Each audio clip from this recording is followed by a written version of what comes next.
এবং ঘরে গিয়ে মাকে ডাকছেন, আমার মা গো,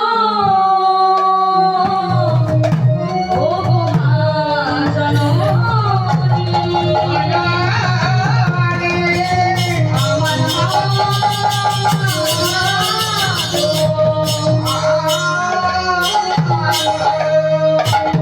বলছে, মা আজকে না আমার আর খেলা ভালো লাগছে না।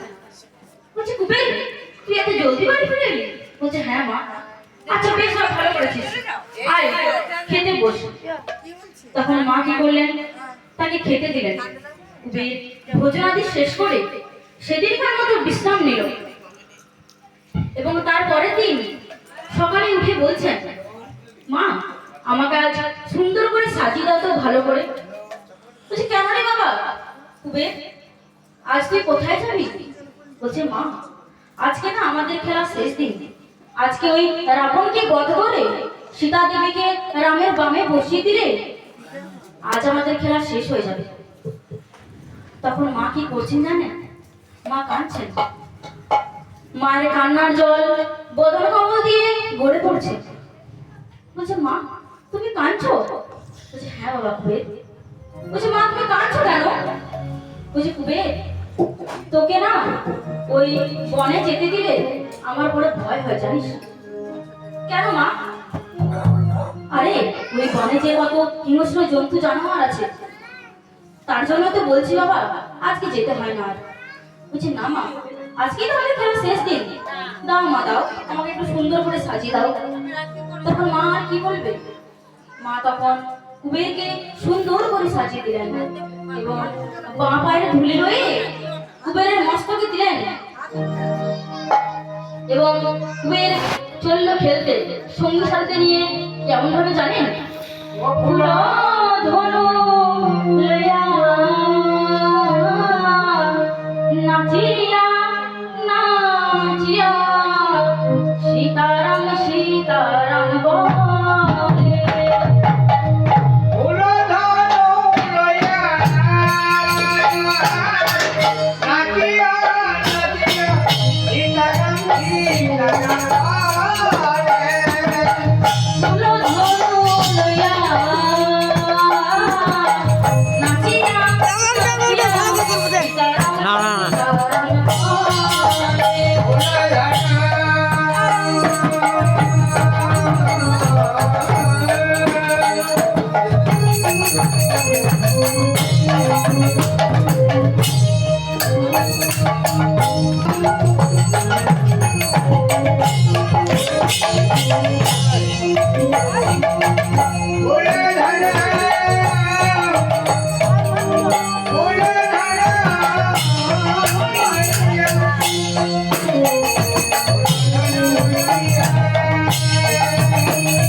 সীতারাম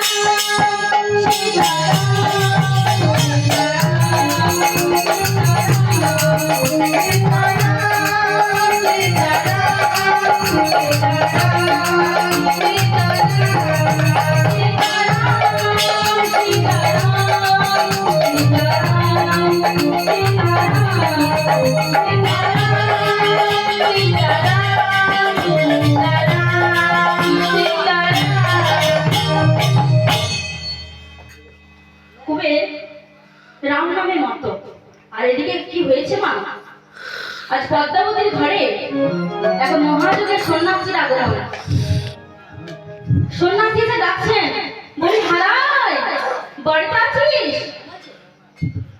তখন বেরিয়ে এলেন মা পদ্মাবতী। বলছে আসুন আসুন ঋষিবর আসুন। সন্ন্যাস আপনি আসন গ্রহণ করুন ঋষিবর। বলছে হ্যাঁ পদ্মাবতী। তখন পদ্মাবতী করলেন, খাবার আয়োজন করলেন। সেবার আয়োজন করে তিনি প্রভুকে সেবা করালেন এবং প্রভু তো সেবা করলেন। সেবা করে প্রভু হরি কথায় কৃষ্ণ কথায় রত দিলেন। আচ্ছা, এই সন্ন্যাসী গৃহস্থের বাড়িতে আসা কেন জানেন? না গৃহস্থের কল্যাণের জন্য। অর্থাৎ এই গৃহস্থের কল্যাণের জন্য এই সাধু সন্ন্যাসীর গৃহে আগমন হয়। এবার প্রভু তো ভোজনাদি শেষ করলেন। এবার বলছে পদ্মাবতী আমি এবার আসি মা। বলছি দাঁড়ান প্রভু, আপনি আমার বাড়িতে সেবা করলেন, কিন্তু আপনাকে যে দক্ষিণা না দিলে আমার সেবা করার কোনো ফল হবে না। তখন কি করলেন মা পদ্মাবতী? না ওই লক্ষ্মী ছাতি থেকে এক খণ্ড স্বর্ণ এনে সন্ন্যাসের হাতে দিচ্ছেন। বলছে প্রভু এই কি আপনার দক্ষিণা। বলছেন ধরো ধরো না হে সন্ন্যাসী, এই কাকালে দান তুমি গ্রহণ করো।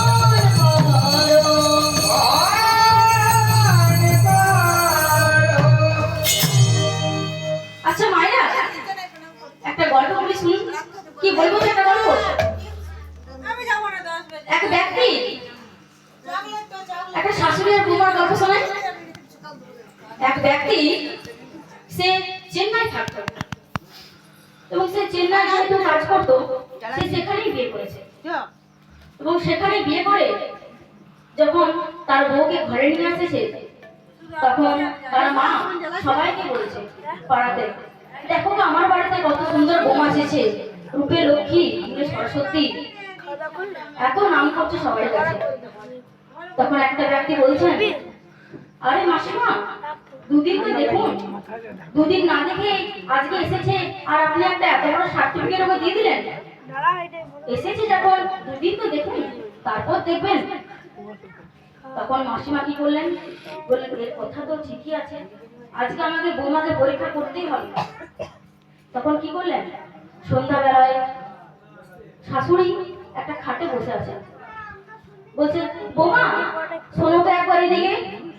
তখন বৌমা গিয়ে একটা মাদুর পাতা ছিল মাদুরের উপর বসলেন এবং বলছে হ্যাঁ মা বলুন। বলছি বৌমা তুমি তো তোমার মাকে ছেড়ে এখানে এসেছো, তো আজ থেকে তো আমিই তোমার মা আর তুমি আমার মেয়ের মতো, তো তুমি তুমি উপরে এসে বসো, আমার কাছে বসো।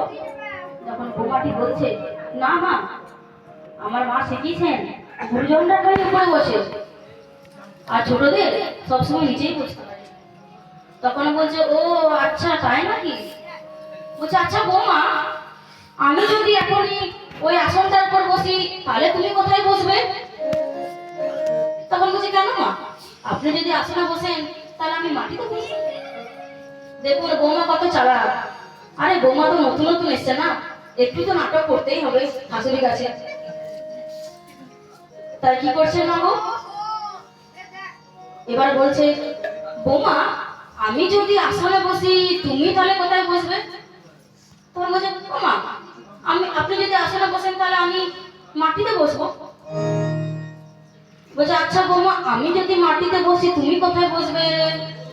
বলছে কেন মা, আপনি যদি মাটিতে বসেন তাহলে আমি মাটির নিচে খাল করে বসবো।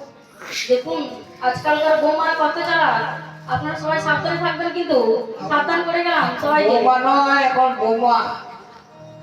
আর শাশুড়ি কাকে বলে জানেন? যাকে দেখে শ্বাস যায় ঘুরে ঘুরি তাকেই বলে শাশুড়ি। বুঝতে পারলেন তো মায়েরা? ওই যে জুটিলার কুটিলার মতন শাশুড়ির আমাদিনী কলিযুগে যদি হয়ে যায়, ব্যাস হয়ে গেল। এবার বৌমা কি বলছেন যে মাটিতে খাল কেটে বসো। তখন মা বলছেন, আর আমি যদি মাটিতে খাল কেটে বসি তুমি কি করবে? তখন বৌমা মনে মনে বলছেন, আপনি যদি মাটিতে খাল কেটে বসেন তারপরে তো আপনাকে মাটি চাপা দিয়ে দেবো। নিতাই বল হরি হরি বল। তাহলে দেখুন মায়েরা, এই কলিযুগের বৌমারা কেমন, কিছু মনে করবেন না মায়েরা, এটা জাস্ট বললাম এমনি হাসানোর জন্য আপনাদের। এবার কি করছেন? কুবের বলছেন, এ কি পদ্মাবতী, তুমি আমাকে স্বর্ণ করতে দিচ্ছ? এসব ত্যাগ করে তো আমি সন্ন্যাসী হয়েছি। মা পদ্মাবতী বলছেন, আচ্ছা প্রভু, আমি যদি কিছু না দিই তাহলে আমার তো সেবা করার কোনো ফলই হবে না। বলছে, তোমার দান করার খুবই ইচ্ছা তাই না পদ্মাবতী? তাহলে এমন একটা জিনিস দাও যা দিলে দেশ ও দাসের সেবা হবে ও মঙ্গল হবে। তখন পদ্মাবতী বলছেন, প্রভু, এমন কি জিনিস আছে আমার বাড়িতে যা দিলে দেশ ও দাসের মঙ্গল হবে? বলছে, আছে পদ্মাবতী, আছে। তবে তুমি যদি আমার ত্রিশুদ্ধ পত্রিকা দাও তবেই আমি বলতে পারি। তখন পদ্মাবতী তো বলছেন, ঠিক আছে। তখন বলছেন, এই গাছ যদি তুমি ত্রিশুদ্ধ পত্রিকা পালন করো যে আমি যা চাইবো তুমি তাই দেবে, আমি যা চাইবো তুমি তাই দেবে, আমি যা চাইবো তুমি তাই দেবে। তখন পদ্মাবতী বলছেন, বেশ ঠিক আছে প্রভু। তখন বলছেন, একমাত্র কুবেরকে বড় জমিদার, বড় জমিদার, কুবেরকে পেলে আমার কুড়াবে মনপ্রাণ, কুড়াবে মনপ্রাণ। বলছে, না, এ কি বলছেন প্রভু? আমি আমার কুবেরকে দিতে পারবো না। কুবের আমার দুধের বালক। কুবেরকে আমি লেখাপড়া শেখাবো, মস্ত বড় পণ্ডিত করবো। কুবেরের আমি বিবাহ দিয়ে নববধূ ঘরে আনবো, আনন্দে ভরপুর হয়ে উঠবে আমার ঘরটা। আর আপনি বলছেন আমার ছেলে কুবেরকে দিয়ে দেবো? এ অসম্ভব, এ হতে পারে না। ঠিক আছে মা, তাহলে আমি চলে যাচ্ছি। আর একটা কথা মনে রাখো মা পদ্মাবতী, সন্ন্যাসী যদি বিলুপ হয় তাহলে ধর্ম যায় রসাতলে। আর পদ্মাবতী, তুমি আজ আমাকে বলছো ঠিক আছে, কিন্তু অন্যদিন যখন কুবের ওই তোমার ঘর ছেড়ে চলে যাবে তখন তুমি তোমার মনকে কি বলে খবর দেবে পদ্মাবতী? এই কথাগুলি শুনছিলেন দরজা আড়ালে দাঁড়িয়ে হারাই পণ্ডিত। যেই না পদ্মাবতীর কাছ থেকে চলে যাবেন প্রভু, তখনই হারাই পণ্ডিত এসে বলছেন, দাঁড়ান প্রভু, আমি সবই শুনেছি পদ্মাবতী। তুমি কুবেরকে দিয়ে তুমি তোমার ত্রিসত্য প্রতিজ্ঞা পালন করো। স্বামী, এ তুমি কি বলছো? আমি আমার কুবেরকে দেবো না? বলছে, হ্যাঁ পদ্মাবতী, তুমি দিয়ে দাও, কারণ আমি তোমার কাছে একটা গোপন কথা লুকিয়েছিলাম, জানো পদ্মাবতী? বলছে, কি কথা স্বামী? ওই কুবের যেদিন জন্মগ্রহণ করে